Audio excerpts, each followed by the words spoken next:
Good afternoon from Yammy TV. Wishing you all well, sending plenty of love your way, and hoping your day is going the best it possibly can. Now, I think I'm a day or two away from the Holy Grail of getting over this man flu that has left me in total confusion for the last week or so. But the breaking news and the rumours that are coming in and the messages that you're asking me, it is very true that I visited a prison for the first time in nearly, 5 years since I've been out, which will be about March, which will be also 5 years without committing one crime, right? So that's where the success lies for me so far, even though we got more to do on this journey yet.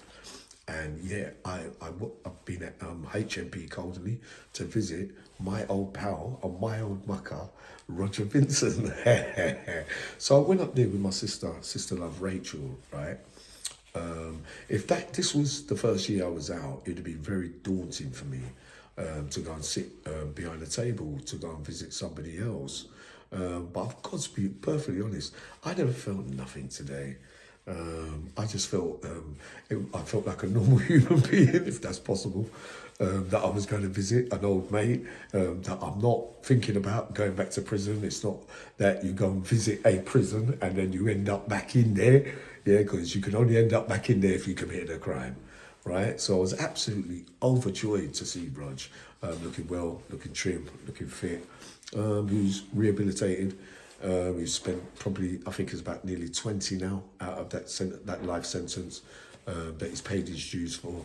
And he will be out in the not too distant future, and he will be coming on Yammy TV, right? So the only bit that got me was going through the gate for a minute. You don't like being searched, but that's the rules.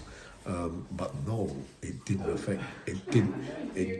affect me, not one bit. There was a little bit where I was thinking, way back in the day, I was in Coldingley in the early 90s when it was a B category prison, right, where they had the electric doors, where they didn't have no sanitation in the cell. I forgot to ask him if it had changed, to be honest. But no, I felt really comfortable and at ease, and really pleased to see Rog. Now, it's no secret that Roger Vincent is my old mucker mate from way back in the day, from the creation of time, almost, right? So it was good to see him still mentally and sound. You know, he's one of those geezers. Roger, you'll realise soon, Roger Vincent is a man who doesn't really talk. He doesn't really talk a lot. He doesn't get excited. He doesn't just talk to any old person. He's a very, very deep man. Who keeps to himself, who doesn't slander, doesn't get in none of that whatsoever. And it was good to see that he's still the same, right? So, I love him really dearly.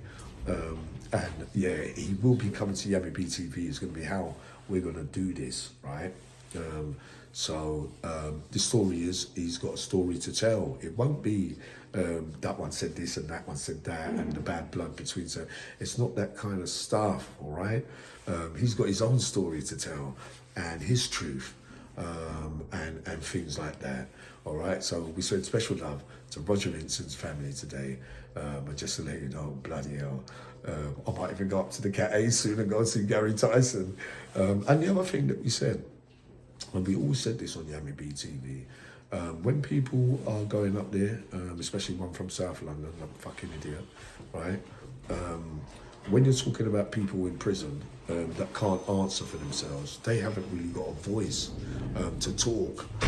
So when people are going up there to slander, to make themselves look better, for content, for views, and that kind of stuff, when Uncle Yammy knows that you couldn't really say much in certain places. I'm not talking about Roger in this instance, I'm talking about Gary Nelson, and him from South London. He's a real pain in the arse.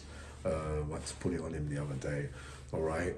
And these are the things that we learn, that men that are incarcerated, they have to serve their time for the crimes that they allegedly committed. But they don't have a voice to answer back sometimes. And this is why I always say to you lot, if you can't say nothing to someone's face, then don't say it. If you couldn't say anything to anyone's face, don't say it at all, just because that they can't answer, all right? So I stand by that. But I love you all dearly. I'll be up in a minute with another video.